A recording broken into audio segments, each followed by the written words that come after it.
and welcome to the latest episode of Talkie Talk. I'm joined by Tom. Evening. Dom. Tom's been bumped up. I used to get introduced first. Chris. I've always been last. Evening all. Tom, you were lucky enough to witness it. The three of us weren't. How did it go yesterday? Before we get on to the big chat, how was it yesterday? I was so Please, no swearing, Tom. This is a family programme. I was so lucky to be there. Guys, it's just rinse and repeat. You know, we scored early. Ali Omar getting the goal. Good for him. Delighted for him. Shame it was down the Wilston end, but it was a good header from him eventually. And he should have scored in the first place. Yes, but it was a typical Ali Omar goal that you would sort of expect him to score, really. But got that goal, and to be honest, the game was a bit boring. Like neither team really had full control. And then the last 10 minutes of the first half, Wilston really came at us, and how they haven't scored a couple in the 8 minutes of injury time, just couldn't believe it. So going in 1-0, hoping we were going to push on, because we needed that second goal like we did at Southend, and we just played so deep, invited the pressure. Wilston got the equaliser, and then it was hard to watch. We offered absolutely nothing, and I think that's the worrying thing for me at the moment is I'm not seeing an improvement on the pitch. It's just the same old. We just try and hold on against, a good Wealdstone side. I mean, it's a tough place to go there, and despite them being a small club, they've had a really good start. But in the same respect, they're only part-time, train twice a week, and once again, we were made to look amateur at best. So I'm relieved that we've walked away with a 1-1 because we probably deserve to lose that 3-4-1. Bleak, isn't it? And talk about 3-4-1s, obviously the rest of us were at Solihull at home on Tuesday, going back a few days. Sounds a pretty similar performance, really, wasn't it? It was awful. I mean, just what I saw that game, it was just men versus boys. It felt like that, as the saying goes. Yeah, the two words, sitting deep. I mean, you could summarise the season so far. Those sort of words. We're too far back, aren't we? Too passive. No aggression in our play. Waiting for them to come on to us. We just haven't got enough courage to get forward at the moment. I mean, Solihull are just a better team than us. What do you think, Chris? Over the few, Wilston, we need to give more, don't we? Yeah. Ironically, I actually thought that the Solihull game, attacking wise, was the best we've played. Probably. Yeah. We've looked the most like scoring in that game than we have in some of the other home games. There was some nice interplay, some nice patterns of play which haven't been there in the first few home games. But the reality is, if you defend like that, you're not going to win anything, are you? I mean, it sounds like at Wealdstone, at least there was some resolute defending, and there was some bodies on the line, and there was some kind of organisation to what we were trying to do. Yeah, and the keeper had a good game. But I mean, against Solihull, as Don said, I mean, they were, part of me has no issue with getting beaten by a better side, because you can't have an issue with that, because they were better than us. They had better players. They were quicker than us, fitter than us, sharper than us. But it's just worrying, isn't it? This early in the season, that defensively we've been panned at home twice in a row, and that's not. I think it's all right showing courage by defending and throwing yourself at things, but showing courage also means playing football, isn't it? Getting forward, keeping up. That's what Solihull did so well on Tuesday. Every time they got the ball, they pushed forward. Apart from our goal when that wasn't so good. Sorry? Yeah. Apart from our goal when Solihull's football out the back wasn't quite so good. But every time they wanted to play, didn't they? The numbers got forward. They just wanted to push, and they were a great team to watch. But it's like Gary said. Yeah, it's a continuity. I mean, they haven't really lost any major players after losing the playoff final. They've got continuity. They've got finance. Location-wise, they bring players in from West Brom, Birmingham on loan, don't they? Who make a difference. They brought out Alex Reid, haven't they, over the summer? And they already had two really good strikers on the books. So absolutely. Step up from what we've got in every respect, unfortunately, isn't it? Yeah, it is. And I thought Gary's comments in his press conference on Thursday this week were telling, weren't they, in terms of what he was talking about the type of players they're trying to bring into the club.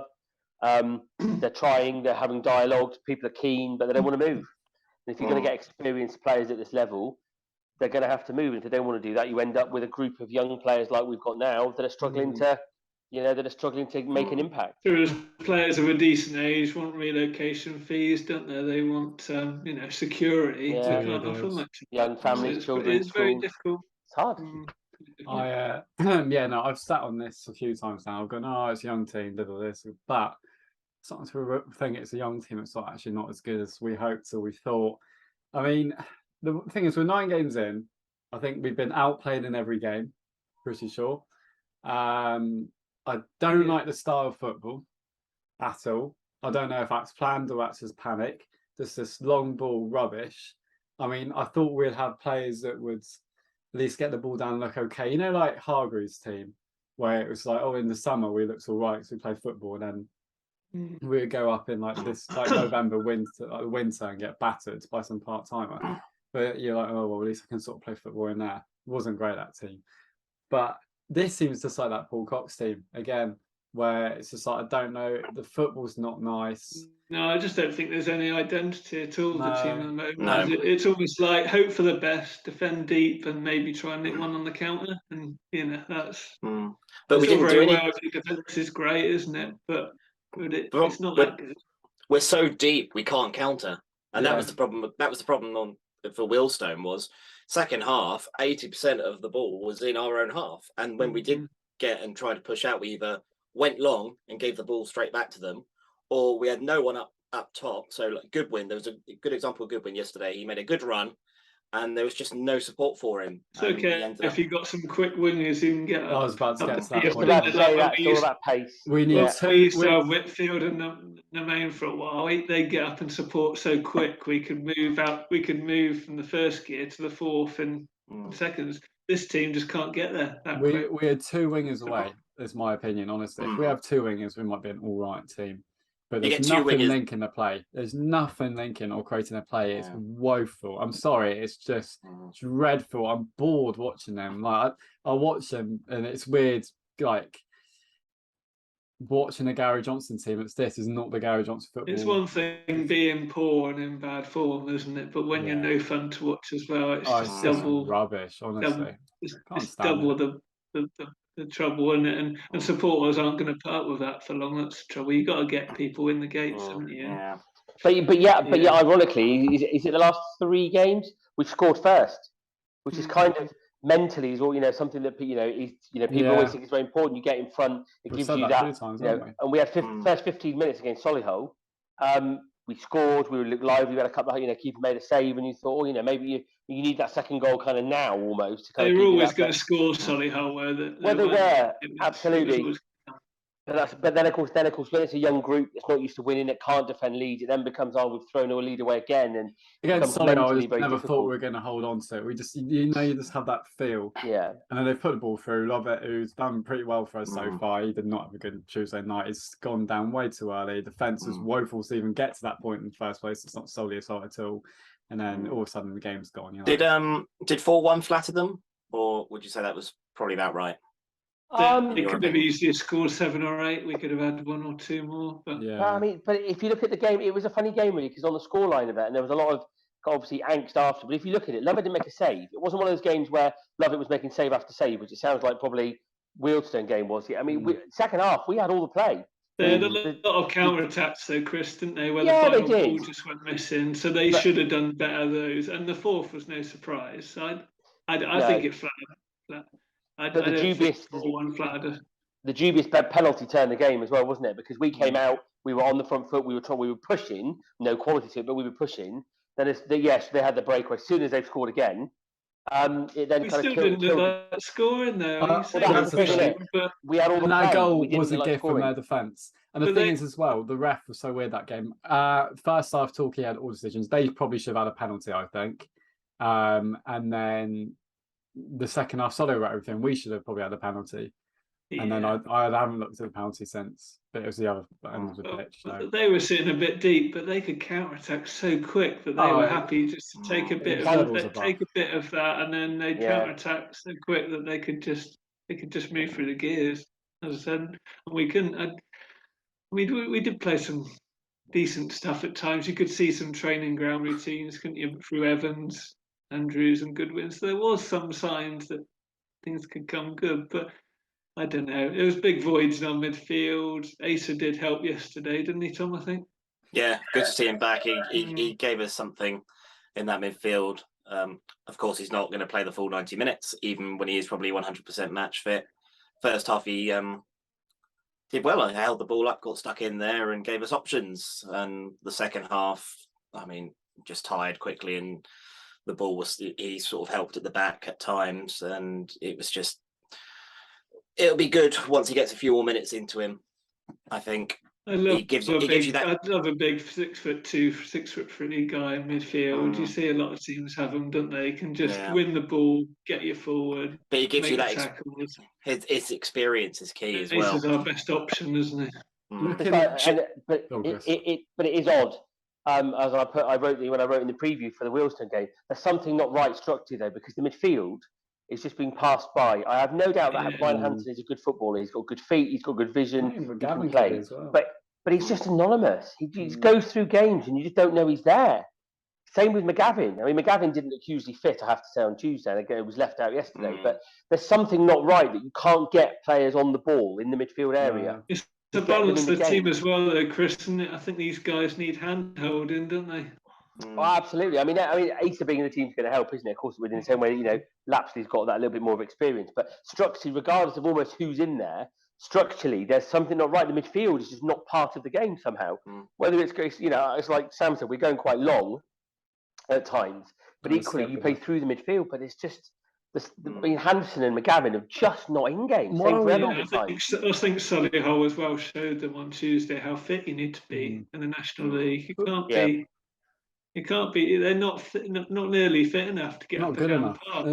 But what happens to the 4-4-1-1s? Why is there not trying a 4-3-3? How do you go through a window? And look, there's loads of people saying Gary Johnson go do that. I'm not interested in that debate right now because for me the problem lies, and I'm not just defending him either, because I think I always say this: you either have to be one or the other. You have to be like Gary Johnson's the best thing in the world and he hasn't done anything wrong. We're not happy with it, or you have to be Gary out. Or we can just have a balanced view.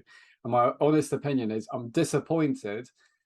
But then I'm not solely blaming them. The reason I'm disappointed is you set up for a 3-5-2, which I'm going to say probably every week for the rest of this season. You don't get wingers, then you get one right wing back, and then you rely on Martin who gets injured. You get another left wing back, but they're not creative wing backs at all. So it's never going to work. And now we're stuck with coming down the flanks at all, is there? Not one, not barely more than 2 or 3 chances. Secondly, I know we paid a couple fees, so like Hansen and that, but what is the total budget compared to 2 years ago? I know GI were quite generous a couple of years ago.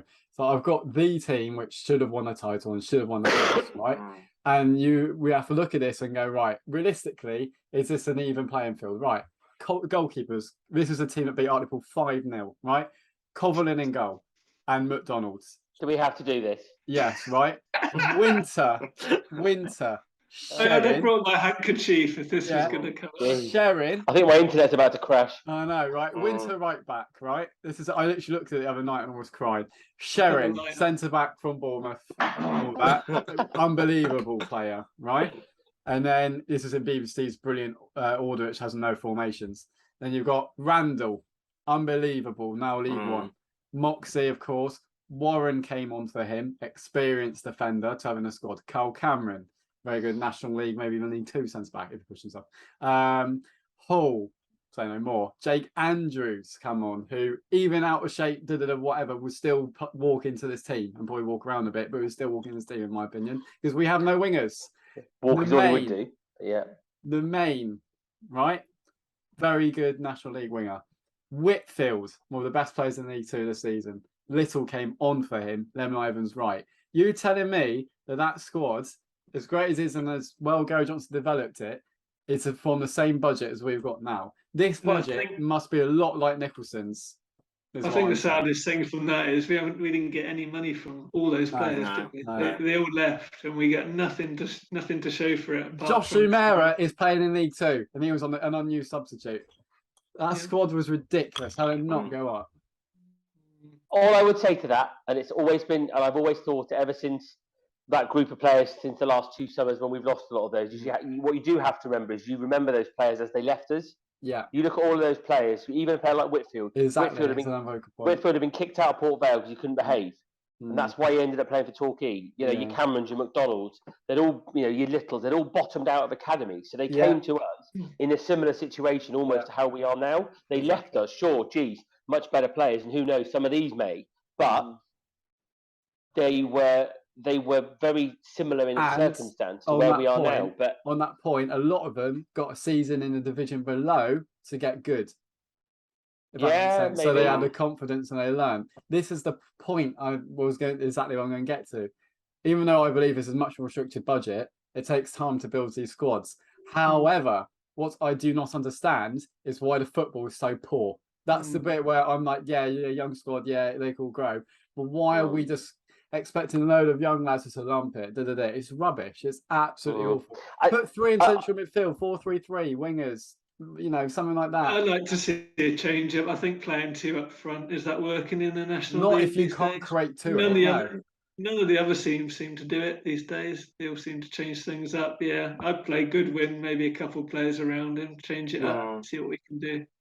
I'm always loath to kind of compare players and kind of from different teams. But I mean, I said to my dad walking away from the game on Tuesday that if you look at somebody like Little had a kind of a personality about him that if it wasn't going well, if he wasn't getting on the ball in midfield, he'd almost kind of say, right, give me the ball and try to get on, get himself. He wasn't afraid to do things though, Chris, was he? He made mistakes, but of course. But he'd get himself in the game. I think that's part of it. These guys, they're too afraid to make mistakes. Absolutely. They're all playing safe. They're all going, we'll stay behind the ball, we'll pick the easy option, and that's the trouble. We're just looking so passive and so just boring at the moment. We need some entertainment, don't we? It almost just needs a bit of risk. You know, somebody like Hampton or McGavin to get on the ball and say, right, come on, I've got ability, I'm going to show you. And also more pressure on the more pressure on the ball. I mean, the great thing about Connor Nevenhigh last season, every game, he pretty much always closed down the opposition when he charged them down. Because he had great fitness. I mean, our guys. Another thing I'm going to add to it as well. A lot of people have heard, quite rightly, and I first was like going like that. Oh, we've had that amount of points 08-09 last season as well. Yeah, but last season, you had Little, Lemon Evans, Wright, whatever. Season 08-09, you're like, well, we've still got Sills, whatever. All those players. Where do you go? Oh, it's all right. This player's going to turn around and score 10 goals. I still keep thinking Corey Andrews will be that, but he scored no goals in 9 games. If you look at the squad at the moment, none of the players will get in not many of the other National League teams at the moment. That's a worry. Isn't it? I mean, they will improve, but there's some very winnable games in October. Come on, we need them all to improve. That's the trouble. It's not like we just need half of them to improve. We need them all to do better, and they will do better. But it's just gonna squeaky bum time before then, isn't it? It'll be interesting to see how we approach Wrexham for next weekend. I mean, at the moment, if we can keep that to 5 or 6, that's a good result. But I mean, if I were Gary, my team. But we know it's going to be a 1-0 defeat. Let's be honest. No, we're going to shithouse a 1-0. That's just typical Torquay United. I'm not judging this team until 10 games. Yeah, but I mean, it's Wrexham. I've sort of, we need to take our medicine with that. And October does look more favourable, and I said to you a few weeks, Tom, keep it to October, see if. We'll see some seeds of improvement then. That's going to be a big month. I said if we have to be focusing on getting 6 points from our next 3 games, anything at Wrexham is a miracle. We've got to start winning. If we can't get a win, if we cannot win at home to Scunthorpe United, who have been pretty poor this season, as well, and Maidenhead, who that's not going to be an easy game. You say 6, but with our home form, maybe take 4. If we lose the next 3, or we get 1 point, maybe even 3 for the next 3, you can't sit and start defending that something's going to go very badly wrong this season. We have to accept the likelihood is come next Saturday evening we will be in the relegation spots. Yeah. I can't see how we're not going to be. Yeah. So, and then the next 2 games at home, I mean, if we can't get a win in the next 2 home games, I mean, you think the crowd, if you think the crowd on Tuesday night was bad, fans are not gonna, unless you're loyal like us, you know, and the crowds are gonna dip, and then that's just gonna. I don't want to go back to the time where it was just toxic, where you knew we were just going to lose every week. I feel that feeling because I said to Chris the other day, we sit in a bit of a bubble, don't we, us lot, because we go to every game, whatever. But a lot of these supporters go, what have they been like the weekend? Ooh, might give tonight a miss. The crowd. What alarmed me about that crowd on Tuesday was when it is. If that was December, January, and it was freezing cold, we'd been rubbish. And you think, I can't be bothered, I'll stay and watch the Champions League. But middle of September, relatively balmy evening, you would think that, I mean, that was a December, January crowd, that. So come December, January, if it hasn't improved markedly, as you say, Tom, what's it going to be then? That's the worry. I think my view on this Gary in, Gary out thing, I mean, there is no one better, unless they've got somebody lined up who they think is a better option. My view for a while has been that Aaron Downs will be the next manager. So I don't see any value in removing Johnson if that's what you're going to do. But all I would say is sides we can't keep getting tonked at home. If you keep getting managers to get tonked at home and time and again, football as well. That's 7 goals in 2 games we've conceded at home. Were we to not win either of the next 2 home games, it's then the owners think, well, how much of this? Yes, he's been great. Yes, he's been here 4 years, etc. But it's at that point where owners start thinking we're in the relegation zone. We can't beat the sides around us. The crowds are dropping off. Owners even care at this point. This is the thing always about the club is, even though I'm disappointed in how it's gone, the club is dying again. It feels because Gary Johnson's basically created this mask over the fact the club, we all know what GI's intentions most probably are. Yes, they put in money. I can't deny that, especially to get Gary Johnson, to build that squad that should have won the National League. But now, if they got to the point where can't keep doing this. I think they've financed to the point where they're thinking, well, we'll just finance enough. I would like to hear something from a director. Like when the director man walks around, say hello to your fans again. We're not customers, you know what I mean? All the time. I get everyone. There's a few people that really work hard behind the club and all that, but it's just getting that horrible feel where it was under the Nicholson era, the Gary Hours era, all that stuff. Where it's just feels the club is just dying again. There's no excitement. Like Oldham had a rubbish start to the season, but they've got this chairman. They're getting rid of Sheridan now. There's a bit of excitement. Torquay aren't going to be a good team. We support them because they're Torquay. We don't support them to be good, so I don't get the massive meltdown. Do they even turn up to games? Do they turn up to games anymore? No. But the main ones. George Edwards is at most games, I think. George Edwards is at every game. He's the figurehead. I don't think Clark's ever come to a game, has he? More than a few. So. He was Ashton Gate, I know. But I think it's what you were saying a while ago, Chris. That might have been the moment. That's the moment when we're playing Tier 10 and we're AFC Torquay. That's the thing, moment we look at. I can't see us improving at the moment. That's the scary thing. And I try to be as optimistic as they come, but I mean, and this is from a guy that's seen 4 games this season, and we've not lost in those 4. It's. I know. Even you can't be optimistic. Blimey. It's. My take on the Gary Johnson situation. I mean, I think he will improve things. So I definitely Gary in. Of course, yeah. But I don't think we should be Gary in just because of the fear factor that there's nobody else out there.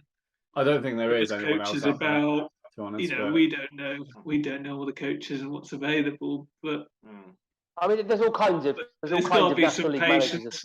And I think if we were to get rid of him and get a new coach in, that cost comes off the budget for the players, doesn't it? My point with the whole thing is it goes so much deeper than Gary Johnson, whatever the opinion is right now, where the new manager comes in, and I think it'll be like when Nicholson come in under Paul Cox. All of a sudden, he's got a team that's only been built to play one way, and then you realise if you're trying to play the way, they're not very good footballers, and you're trying to fight to stay up. You're not going to be funded.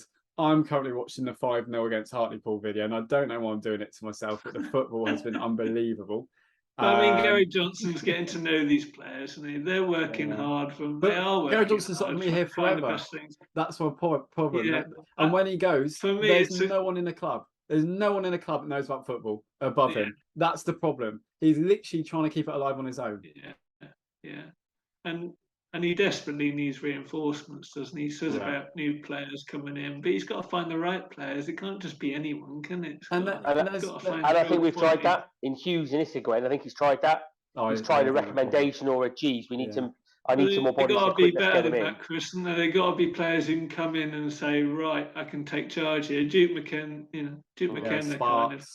There's not many of those around. Golden rule: any player you bring into your club has to be better than what you've already got. Golden rule. Or otherwise, why are you bringing them in? Well, we've done that so many times, Chris, and we've just bought that little wing. We've put so many little wingers and people like that, and they've never done anything. No, but I think just for the sake of it. I think at times when you're a club like Torquay, you do have to go on recommendations. You do have to go on scout reports, and people that in academies who say, "Oh, yeah, he's a good prospect." You have to go with that because you can't see footage of all of these people in great detail. So I've got no issue with it because you have to do it at times. People like Armstrong. It feels like we're quite desperate at the moment, doesn't it? Absolutely. Can I point out Gary basically said, I'm trying to get players in. They don't want to come, so I've got to get the people that are here. I've got to make better. He more or less said that in those words in the week. Well, that is a bit of a concern because just at the moment we've played 9 games. We probably haven't been the better side in any of them. Probably is fair to say. So actually, these players have got to get better now because if they don't, the situation will get more and more difficult. So I think it's difficult as well. You don't want to play the fear factor on these guys because they are trying. I mean, they're young lads and they seem like a good bunch of lads. I don't like to pick on them too much because they've been thrown in. They haven't got many experienced players around them. Who's helping them? Who's helping them on the pitch? And the experienced players we've got all injured. Yeah, we've got Asa Hall comes in, but I mean, take him out of the equation. What's the average age of the squad? It's 21, 22. It's just not built for success. I think there's decent squad players there, but a lot of them shouldn't be starting. A lot of them should be behind more senior players, ideally, who then come into it, and then they'd be okay. Yeah. Now, my problem obviously is that so recruitment. Everyone goes about recruitment. There's one recruitment bloke in there, as far as I'm aware, Pete Johnson. He's at most of the games, isn't he? I guess not at home. Right, okay. I was going to say because you're relying on one bloke at loan, who sometimes is at quite a lot of games anyway. So he tends to be at quite a lot of the London. I guess he's London based. He tends to be at quite a lot of the London games, doesn't he? But you're relying on one bloke. I know he's got he's got a very good record, but there's like one bloke for recruitment. That's fair enough. Probably what you get down there. I don't know. It's all.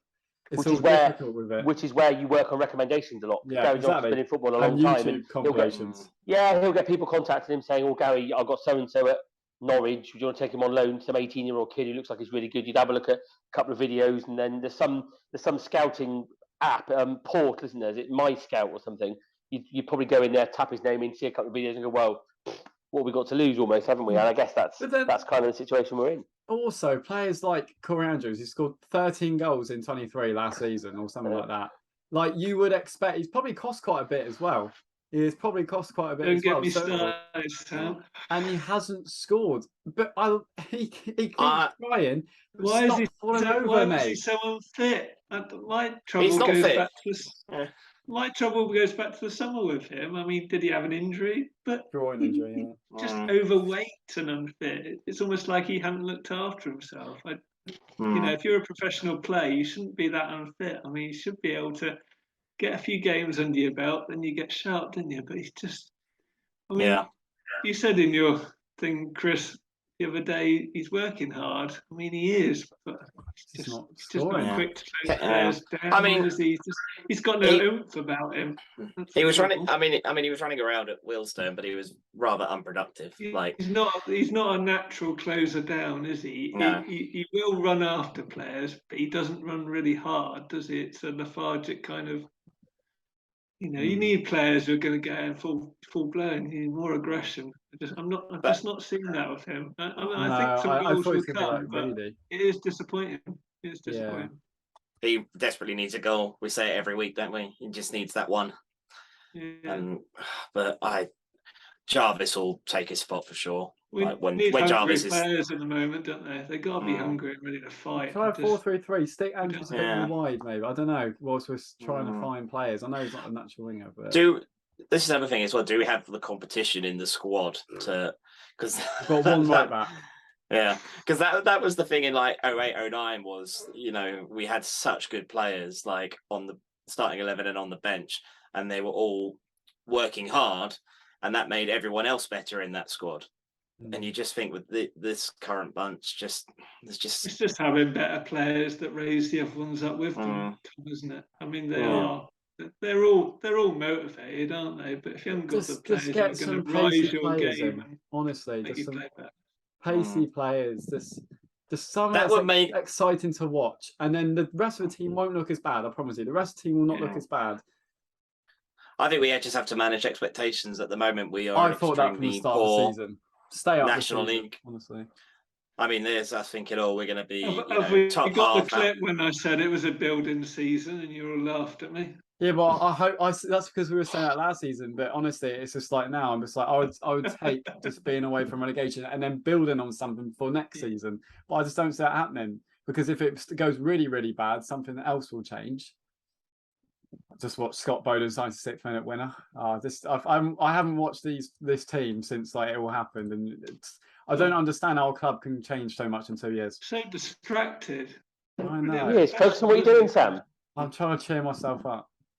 It's interesting as well. Something else, which this statement sounds bizarre, but I still believe it's true. I think the squad is better than we had last season, because last year the team was way better than this team. But as soon as you lost a couple of players out of it, the drop off in standard was just astronomical, like wasn't 4 players, weren't you? And the squad is better. It's a lower level of squad, I would suggest, but the actual squad is better. I noted yesterday that Nathaniel George set up the Maidenhead winner, and I kind of, as he skinned a fullback and drove across into the box, and I thought, look at that, a winger with a bit of pace. Imagine for that. And then I remembered he played for us this season. We need more double-barreled names as well. I think we're really lacking. Bring back Keelan, I might say. Don't start me on that. I mean, how much longer have we got left on the video? Yeah. He's wasted at Weymouth. Bottom of the league, aren't they? They're not doing well. No, I don't know. It's a bit grim at the moment, but I still hold on to the hope we will improve in October. And October's huge. Just some really winnable games, home and away, and then all the shot tacked on the 1st of November as well now at home, haven't we? So there's some real winnable games there, and frankly, there have to be. If we don't. How did Evans do yesterday, Tom, on the radio? They said he was pretty bright in the first half. Yeah, he was. I think I gave him 7 out of 10 in the verdict. He's one of the few players that I see that actually has a bit of progression about him. Yeah. I like him. I think we can get something out of him. I think he's somebody who can give us 5 to 10 goals. I think would do. Well, I'm not the biggest fan, as me with my 0 coaching badges, but a lot of hours on Football Manager experience. Do you know, it's not my favourite formation, right? But something right now, like a 4-3-3, you've got a holding midfielder just to protect it a bit, and you've got 2 players that are quite creative. I don't know, like an Evans or something like that. Get the ball down, and then you sort of play a striker, and then either an inside 4 kind of thing where you've basically got like 2 or 3 strikers on the pitch, or a winger, striker like Evans on the wing or something. Just a bit of pace. So if you get the ball at fullback, you can go to your midfielder, who can then play a triangle out there. Or you can fire it down the line. Not just this 4-4-2 when you've got about half the team plays left back by trade, and then you're just getting the ball in left back, you're putting it long, and you're asking Andrews and both your strikers to do everything, which is wrecking his confidence. Clearly, he should be just over, in the last bit. It's just I think what I'd be tempted to do is put Jarvis up front in a Danny Wright kind of role. Yeah. Put Goodwin to one side and Evans to the other. Yeah, because they both work hard. They're reasonably fast, aren't they? They can get mental and put 3 strikers as like the front 3 kind of thing. Just put Evans and there. Goodwin can come back. They'll work hard, won't they? And put 3 in midfield. Leave the fullbacks as fullbacks, because that's probably where they're best at the moment. Gives you maybe a better balance. 4-4-2 is not going back to basics for me anymore. 4-4-2 is making your central midfield extremely overworked, and making your strikers, unless they're going to get on the wing, extremely overworked. And this would work better if we had good wingers. I think it's all right if you've got one striker who works in behind the other striker who can knit up the midfield, but neither of those are that type of player, are they? They're not good enough to do I still don't think Gary knows what formation to play that's going to get the best out of the squad that he's got. Gary, 4-3-3. Yeah. Yeah. I mean, yesterday it was 4-4-2, but then it sort of looked like they were going 3-5-2 at parts. Then they went 5-3-2 as we were defending, and it's just nothing we did yesterday seemed to work for us. I mean, it was desperate defending at times. It's just he needs pace in that team, and we've been saying that since game one, haven't we? Really, last year. If we can work Jarvis in, he can hold the ball up for us and make things happen. Then that'll maybe give us more of a foothold and better territory, better possession up the field, and then you can start to forge an identity. But we need him to get fit. The one thing that look when he came on, Tom. Sorry, who was that? How did Jarvis look when he came on? I suppose he didn't touch the ball much, did he? Hardly.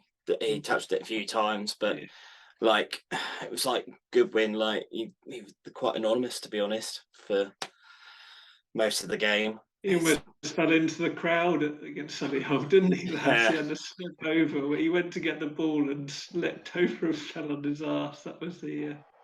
That's right. But what I will say about yesterday was the partnership of Ali Omar and Marshall is it's going to be quite a good duo at the back.